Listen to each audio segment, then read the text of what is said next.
தீர்ப்பு சொல்லணும். நான் உண்மையிலேயே ஒரு 5-6 பேர் எந்திரிப்பீங்க, அதை வச்சு எந்திரிச்சிட்டாங்க அப்படின்ட்டு நம்ம ஜேஆர் கோஆப்ரேட்டிவ் சார்கிட்ட, சார் கிளம்பிட்டாங்க சார், முடிச்சிடுறேன் சார் அப்படின்னு சொல்லாம்ட்டு இருந்தேன். ஆனால் ஒருத்தர் கூட எந்திரிச்சு போகவே இல்லை. எனக்கு உண்மையிலே இப்படி ஒரு ரசிகர்கள் கிடைச்சதுக்கு உண்மையிலே இன்றைக்கி நான் கொடுத்து வச்சுருக்கணும். அதனால் பார்த்தீங்கன்னா ஒரு 5-6 பேர் பட்டிமன்றமே இப்போ நம்ம எப்படி மாற்றிட்டோம்னா, ரசனையில் விஞ்சியது திண்டுக்கல்லா மதுரையா அப்படிங்கிற பட்டிமன்றத்தில் உங்களை தவறாக கணக்கு போட்ட திண்டுக்கல் தோல்வி அடைஞ்சிருச்சு. வெற்றி எங்கள் ரசிக பெருமக்கள் மதுரைக்கு தான் வெற்றி இன்னைக்கு. அதனால தான் நான் எங்கே போனாலும் நான் எவ்வளோ நேரம் பேசுகிறதுன்னு கேட்டுருவேன். ஒரு ஊரில் போய் கேட்டேன், ஐயா நாங்கள் எவ்வளோ நேரம் பட்டிமன்றம் நடத்துறது? ஊர் தலைவர் வந்தார், நீங்கள் எவ்வளோ நேரம் வேணாலும் நடத்துங்க லியோனி, நாங்கள் 15 நிமிஷத்துக்கு மேலே உட்காந்துருக்க மாட்டோம் அப்படின்ட்டு. அதுக்கு ஏன்டா திண்டுக்கல்லேருந்து கூட்டி வந்தீங்க? ஊர் முழுவதும் ஸ்பீக்கர் கட்டியிருக்கம்யா, எல்லாம் வீட்டில் படுத்துக்கிட்டே காடுக்கு இருப்பாங்க, நீ மேடை போட்டு பேசிட்டு வீட்டுக்கு போ. இவர்களெல்லாம் வீட்டில் உட்காந்து படுத்துக்கிட்டே காடுக்கு இருப்பாங்கன்னா, நான் வெறும் நாற்காலியை பார்த்து பேசிட்டு கொடுக்குற காசை வாங்கி போய் பிச்சை எடுத்துருக்க மாதிரி சாப்பிட்றத. ஒரு ரசிகனுக்கு, ஒரு கலைஞனுக்கு மேடையில் கொடுக்குற நினைவு பரிசோ கவரில் கொடுக்குற பணமோ ஒரு மகிழ்ச்சியை தரலாம். ஆனால் நிரந்தரமான மகிழ்ச்சி எது என்றால் ரசிகர்களின் சிரிப்பொலியும் கரவொலியும் தான். அது எங்கள் மதுரையில் எங்களுக்கு வஞ்சகம் இல்லாமல் கிடச்சிருக்கு. அதனால தான் மதுரையை பற்றி பாடின பாட்டெலாம் எப்படிப்பட்ட பாட்டுங்கிறீங்க? கவிஞர் வாலி மதுரைன்னு ஒரு பாட்டை தொடங்குவார். மதுரையில் பறந்த மீன் கொடியை உன் கண்களில் கண்டேனே, போரில் புதுமைகள் புரிந்த சேரனின் வில்லை புருவத்தில் கண்டேனே, தஞ்சையில் பறந்த புலிக்கொடியை உன் பெண்மையில் கண்டேனே, இவை மூன்றும் சேர்ந்து தோன்றும் உன்னை தமிழகம் என்றேனே. வாலி திருச்சிக்காரர், ஸ்ரீரங்கம். அவர் நினச்சிருந்தா முதல்ல எந்த ஊர் எழுதியிருக்கலாம்? தஞ்சையில் பறந்த புலிக்கொடின்னு எழுதியிருக்கலாம்ல. ஏங்க மதுரைன்னு ஸ்டார்ட் பண்ணீங்க அப்படின்னது? தமிழ் பிறந்து வளர்ந்த ஊரே இந்த மதுரை தான். அதனால தான் இந்த பாட்டை எழுதினோடனே எனக்கு மதுரைன்னு தொடங்கிறதுக்கு காரணமே அதுதான். இந்த உதாரணத்தை நீங்கள் எங்கே கற்றுக்கிட்டீங்கன்னு கேட்டதுக்கு அவர் சொன்னார், எனக்கு வழிகாட்டி இந்த உதாரணத்தை, இந்த உவமையை எனக்கு கற்றுக் கொடுத்தவர் என்னுடைய ஆசான், என்னுடைய அண்ணன் டாக்டர் கலைஞர் அவர்களிடமிருந்து தான் இந்த உவமையை நான் கற்றுக்கிட்டேன். பூம்புகார் படத்தில் தலைவர் வசனம், கோவலன்னு கண்ணகி முதல் இரவில், கோவலனா SSR, கண்ணகியா விஜயகுமாரி. கண்ணகி, நீ சோழ நாட்டுக்காரியாச்சு, உன் முகத்தில் பாண்டிய நாடும் சேர நாடும் எப்படி குடிகொண்டன? முதல் இரவில் பேசுகிற வசனம் ஆயாது. ஏதோ பாலை கொடுத்தா குடிச்சுவிட்டு, ஏதோ ஆரஞ்சு பழம் இருந்தால் 2 ஜூஸை புழிஞ்சு குடிச்சுவிட்டு ஏதாவது பேசுவோம் கொள்ளுவோன்னு இல்லாமல் அங்கே போய் நீ சோழ நாட்டுக்காரியாச்சு, உன் முகத்தில் பாண்டிய நாடும் சேர நாடும் எப்படி குடிகொண்டன? அதுக்கு கண்ணகி, பொங்கல், அப்படியெல்லாம் ஒன்றுமில்லை. உடனே தலைவர் எழுதுகிறார் வசனம், உன் கண்களை பார்க்கிறேன், உள்ளே இருக்கும் கண் பாண்டிய நாட்டின் மீனை போல் இருக்கிறது, அதற்கு மேல் இருக்கும் புருவம் சேர நாட்டின் வெள்ளை போல் இருக்கிறது, உன் முகம் சோழ நாட்டின் புலியின் வீரம் உன் முகத்தில் தெரிகிறது கண்ணே, மொத்தத்தில் தமிழகத்தையே உன் முகத்தில் பார்க்கிறேன். ஃபஸ்ட்டு நைட்டுக்கு வசனம் எழுதுகிறப்போ கூட தமிழகத்தை பற்றி எழுதிய தலைவர் முத்தமிழறிஞர் டாக்டர் கலைஞர் தான். அவருக்கு அப்பா அம்மானால என்ன பாதிப்பு ஏற்பட்டுச்சு அதை சொல்லணும்ல. இன்றைக்கி தலைவர் உட்காந்துருக்க அந்த கோபாலபுரம் வீட்டில் அந்த அஞ்சுகம் அம்மையாருடைய சிலை தான் இருக்கும். அந்த முத்துவேலு எங்கனையோ போட்டோவில் அந்த இருப்பார், அந்த போட்டோவில் தான் அந்த வழுக்க மண்ட தாத்தாவை பார்த்துருக்கான். இவர் தான் கலைஞருடைய அப்பான்னு. அவரை பற்றி நெஞ்சுக்கு நீதியில் ஒரே ஒரு குறிப்பு தான் எழுதியிருக்கார். என்னை நாகசனை வாசிக்கிறதுக்கு வகுப்புக்கு அனுப்புனார். அப்போ தோலில் சட்டை போடாமல் வெறும் மேலோட வாசிறா அப்படின்னாங்க. எனக்கு நாகசனம் வேணாம், ஒரு கழுதையும் வேணாம், வெறும் மேலோட நான் உட்காந்து ஒரு கலையை படிக்க வேண்டும் என்ற அவசியம் இல்லை அப்படின்னு சுயமரியாதையோட வெளியே வந்துட்டேன். ஆனால் அவங்க அம்மாவை பற்றி என்ன எழுதியிருக்காரு தெரியுமா? அஞ்சுகத்தம்மாவை பற்றி. கலைஞர் வீட்டுக்கு 2 தடவை திருடன் வந்திருக்கான் அவர் குழந்தையா இருந்தப்ப. ஒரு பட்டு வேட்டியில், ஏன்னா 3வது ஆம்பளை பிள்ளை, 2 அக்காவுக்கு பிறகு 3வது பையன் பிறந்தால் இப்படி வளர்ந்துருப்பார், யோசனை பண்ணி பாருங்கள். பட்டு வேட்டியில் தொட்டி கட்டி தொங்க போட்டிருக்காங்க. திருடன் வந்திருக்கான்.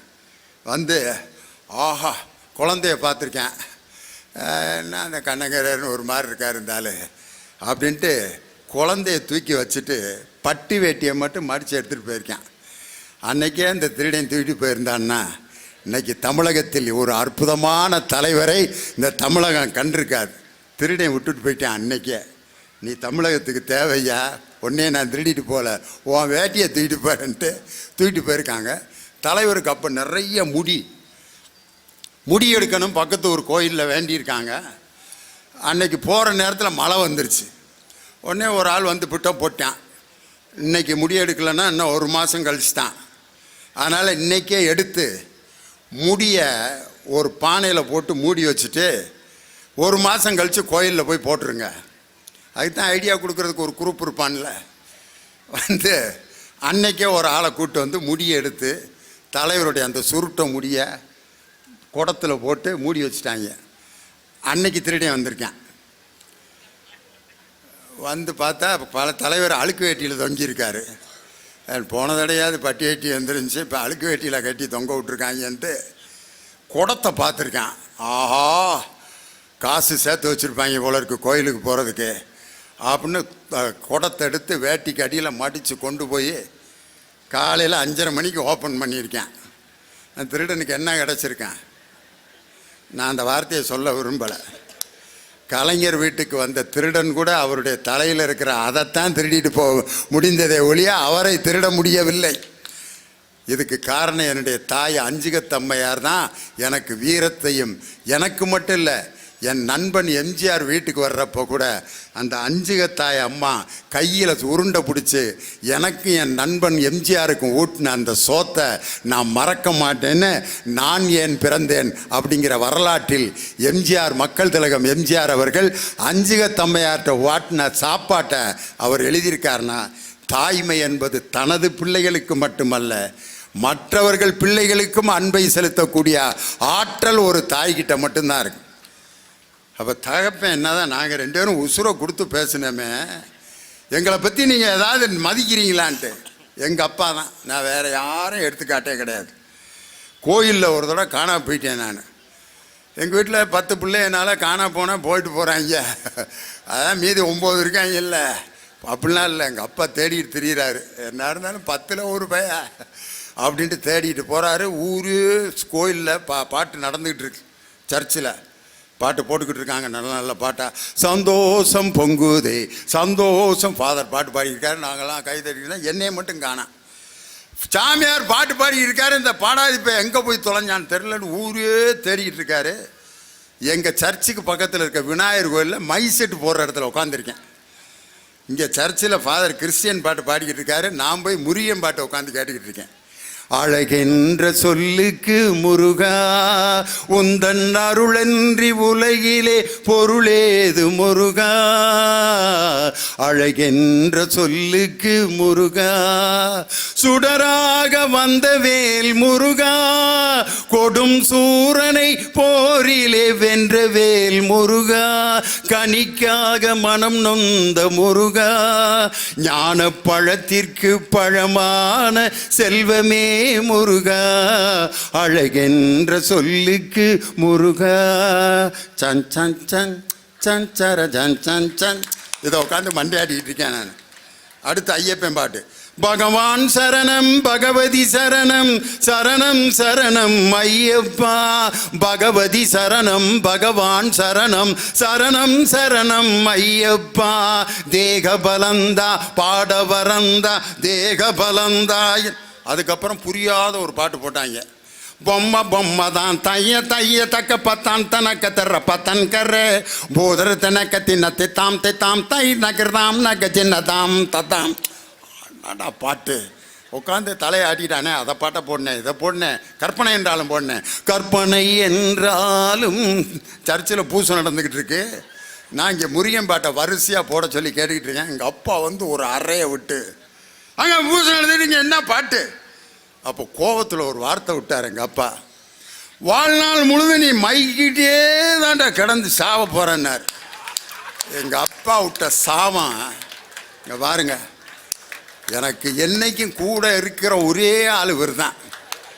பிரியாத நண்பன். எங்கள் அப்பா கோவத்தில் சொன்ன வார்த்தை கூட எப்படி பழிச்சிருக்கு பாருங்க. ஏதோ அப்பாலாம் அன்பே இல்லாதவர் நினைக்காதீங்க. எங்கள் அப்பா நான் படித்த ஸ்கூலில் தான் அப்பா வேலை செஞ்சார், பிஇடி. ஸ்கூலில் ஏதாவது டீ பார்ட்டி நடக்கும், அப்போ ஒரு ஜிலேபி, ஒரு மிக்சரு, ஒரு வாழைப்பழம், டீச்சர்ஸ் மீட்டிங் அப்படின்னா அதை தான் கொடுப்பாங்க. டீயை வீட்டுக்கு கொண்டு வர முடியாது, அதனால் அதை மட்டும் குடிச்சிட்டு எல்லா வாத்தியாரும் ஜிலேபியை திம்பாங்க, மிக்சரை திம்பாங்க.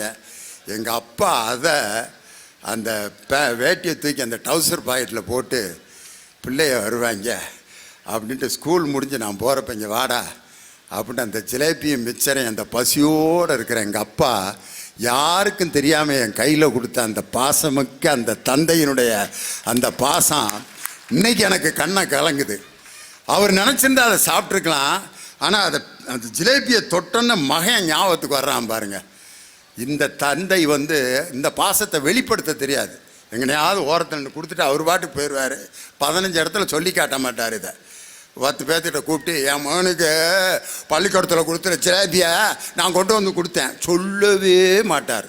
ஆனால் அம்மா பாருங்க, 10 மாதம் உன்னை பெற்று வளர்த்து ஈயரும்பு கடிக்காமல் பாதுகாத்து நான் பட்ட பாடி எத்தனை தடவை தாம அதை சொல்லுவேன். நான் மட்டும் இல்லைன்னா நீ இவ்வளோ பெரிய ஆளாக இருப்பியாடா. எங்கள் அம்மா சொல்லிக்கிட்டே இருப்பாங்க. நான்லாம் அன்னைக்கு நீ வகுத்தில் இருக்கப்ப சொல்லுமா, பிறந்த பிறகு தான் கதை சொன்னேன். வகுத்தில் இருக்கப்ப என்ன நடந்துச்சு. திண்டுக்கல் பக்கத்தில் ரயில்வே ஸ்டேஷனில் ரயில் ஐடி விநாயகர் தான் எந்த ஏரியாவில் இருந்தாலும் அதனுடைய ஏரியாவை மாறிடுவார். நீதிமன்றத்தில் இருந்தாருன்னா நீதிமன்ற விநாயகர், பொதுப்பணித்துறையில் இருந்தாருன்னா பொது பிடபிள்யூடி விநாயகர். ஒரு டிபார்ட்மெண்ட்டுக்கு போனால் அந்த டிபார்ட்மெண்ட்டை ஹெட் ஆஃப் த டிபார்ட்மெண்ட் ஆயிடுவார் அவர். இன்றைக்கி பார்த்தீங்கன்னா கார்கில் விநாயகர், அந்த இப்போ பார்த்தீங்கன்னா இன்னொரு கிரிக்கெட்டில் 2020 IPL விநாயகர். எல்லா வேஷத்துக்கும் ஃபிட்டாகிறார் பாருங்க அவர். அது மாதிரி ரயில் அடி விநாயகர் கோயிலில் நான் வயிற்றில் இருக்க தியாகராஜ பாகவதர் பாட்டு பாட வந்திருக்கார் அந்த கோயிலுக்கு. அப்போ அவரை பார்க்குறதுக்கு அவ்வளோ பெரிய கூட்டம், பயங்கரமான கூட்டம். ஏன்னா அப்படி இருப்பாராம் அவர். ஆளுக்கு அப்படியே தங்க கலரில் சிலுக்கு ஜிப்பா போட்டு அவர் பாடின பாட்டு ஒன்று பாடிக்கிட்டு இருக்காருன்னு எங்கள் அம்மா அந்த பாட்டை பாடி காமிப்பாங்க. சொப்பன வாழ்வில் மகிழ்ந்து சுப்பிரமணிய சுவாமி உன்னை மறந்தார் அற்பப்பன பேய் பிடித்தே பாடுறாரு. கூட்டம் பூரா அப்படியே பாடுது. அந்த தியாகராஜ பாகவதர் முன்னூண்டு விபூதி எடுத்து எல்லாத்தையும் கொடுத்துருக்காரு. வாங்கின பெண்கள்லாம் அதில் மாசமாக இருக்க பொம்பளையெல்லாம் அந்த விபூதியை வாங்கி வயிற்றில் தடவிருக்காங்க. அந்த ஆளோட பாட்டு திறமை என் பிள்ளைக்கு வரட்டும் அப்படின்ட்டு. அந்த விபூதி எங்கள் அம்மா என்ன எல்லோரும் தடவுறீங்க அப்படின்னா, இல்லைங்க டீச்சர் அவர் பாட்டு பாடுறவர் விபூதி கொடுத்தாருன்ட்டு எல்லாம் ஆள் கொஞ்சம் கொஞ்சம் பார்சல் அப்படி வந்திருக்கு. எங்கள் அம்மாவும் என் பிள்ளை வகுத்தில் இருக்கான், அதே மாதிரி பாட்டு திறமை என் பிள்ளைக்கு வரணும்ட்டு அந்த விபூதியை வாங்கி நம்பிக்கையோடு எங்கள் அம்மா தடவுன அந்த விபூதி தான் இன்றைக்கி நான் தியாகராஜ பாகவதர் பாட்டு. ஏன்னா நான் பிறக்கிறதுக்கு முன்னாடியே அவரெல்லாம் மைத்தாயிட்டார். ஆனால் அவர் பாட்டு இன்றைக்கி அப்படியே அச்சு பசகாமல் பாடுவேன்.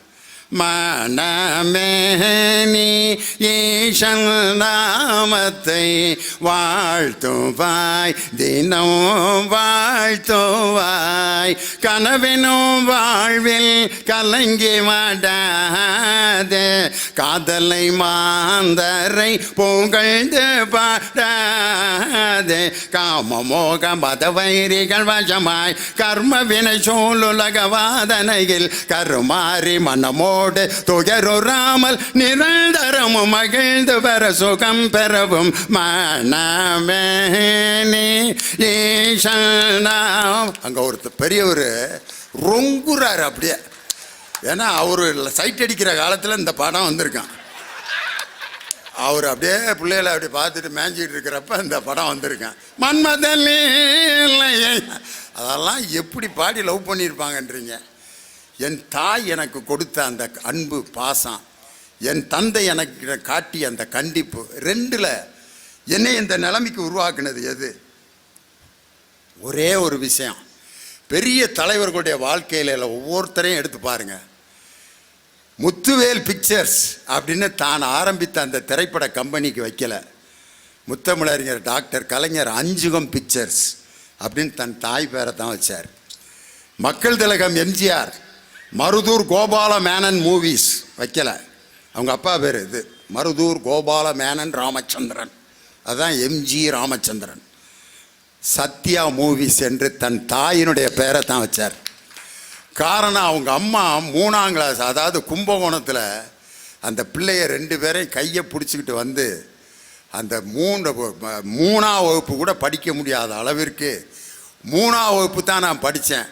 அதுக்கு பிறகு என் தாய் கைதான், என் தாயின் மடிதான், என் தாயினுடைய முதுகுதான், என் தாயின் தோள்கள் தான் எனக்கு படிப்பு, பல்கலைக்கழகம் அனைத்தையும் கற்றுத்தந்தது என் தாய் சத்யபாமா தான் என்று எம்ஜிஆர் அவர்கள் நான் ஏன் பிறந்தேன் எழுதியிருக்கார். நெல்சன் மண்டேலா அவர் எல்லா பிள்ளைகளும் பலூன் விட்டுக்கிட்டு இருந்திருக்குதுங்க. கலர் கலர் பலூனாக விட்றாங்க, சிவப்பு பலூன், மஞ்சள் பலூன், பச்சை பலூன், கருப்பு பலூன் மட்டும் விடுறதே இல்லை. அவங்க அம்மாட்ட வந்து கேட்டிருக்காரு, ஏம்மா எல்லா கலர்லேயும் பலூன் விடுறாங்க, கருப்பு பலூன் மட்டும் விட மாட்டேங்கிறாங்க, நம்மலாம் கருப்பாக இருக்கிறோம்னு தானம்மா, பலூனில் கூட கருப்பை வெறுக்கிறாங்களேம்மா. அப்போ அந்த அம்மா சொல்லுச்சு, நீ நமது இனத்துக்கு விடுதலை வாங்கி கொடுறா, அன்னைக்கு வெறும் கருப்பு பலூன் மட்டும்தான் இந்த மேலே பறக்கும் அப்படின்னு சொல்லி ஒரு பலூன் பறப்பதை கூட தன் மகனுக்கு நம்பிக்கை ஊட்டி அவனை ஒரு நாட்டினுடைய தலைவராக்கியது ஒரு தாயினுடைய அந்த ஒரு வாக்கியம். மராட்டிய வீரன் சத்ரபதி சிவாஜியோட அப்பாவை பற்றி எங்கனையாவது வரலாற்றில் இருக்கா? அந்த தாயினுடைய வீர கதைகள் தான் அந்த மராட்டிய வீரனை, அப்படிப்பட்ட ஒரு வீரனை உருவாக்கியது. ஒரே ஒரு விஷயத்தை மட்டும் சொல்கிறேன், ஒரு தாய் இறந்த பிறகு பிள்ளைகளை வளர்ப்பதற்கு ஒரு தந்தை இன்னொரு பெண்ணை திருமணம் முடிப்பதற்கு தேடிக்கொண்டிருப்பான். ஆனால் ஒரு தந்தை இறந்த பிறகு தனக்கு திருமணம் என்பதை நினைத்து கூட பார்க்காமல் தன் பிள்ளைகளையே வாழ்நாள் முழுவதும் கனவிலே சுமந்து அந்த பிள்ளைகளை வளர்த்த தாய்மார்கள் எத்தனையோ பேர் அன்னைக்கு பார்த்துருக்கோம். இந்த மாதிரி நேரத்தில் ஒன்று இழப்பு ஏற்படுகின்ற பொழுது அதை சவாலாக ஏற்று அந்த சவாலை பூர்த்தி செய்பவர் தந்தையை விட தாய்தான் என்று சொல்லி, ஒரு தாயினுடைய பாதிப்பில்லாத மகனோ மகளோ இந்த சமுதாயத்தில் இல்லவே இல்லை. எனவே ஒரு குழந்தையை நல்லவனாகவும் வல்லவனாகவும் வளர்ப்பது தந்தையை விட தாய்தான் என்று சொல்லி தாயையும் தந்தையும் நேசிப்போம். அந்த தாய் தந்தையர் தான் மதத்திற்கு அப்பாற்பட்ட தெய்வங்களை நமக்கு காட்டுபவர்கள் என்று சொல்லி எங்களை வியக்க வைத்த மதுரை ரசிக பெருமக்களுக்கு என் வணக்கத்தை சொல்லி, இந்த அருமையான புத்தக திருவிழாவில் எங்களுக்கு இந்த வாய்ப்பை கொடுத்த பப்பாசி இயக்கத்தினுடைய செயலாளர் அருமை சகோதரர் முருகன் அவர்களுக்கும் மாவட்ட ஆட்சித்தலைவர் அவர்களுக்கும் நன்றி கூறி உங்களிடமிருந்து விடைபெறுகிறேன். நன்றி, வணக்கம்.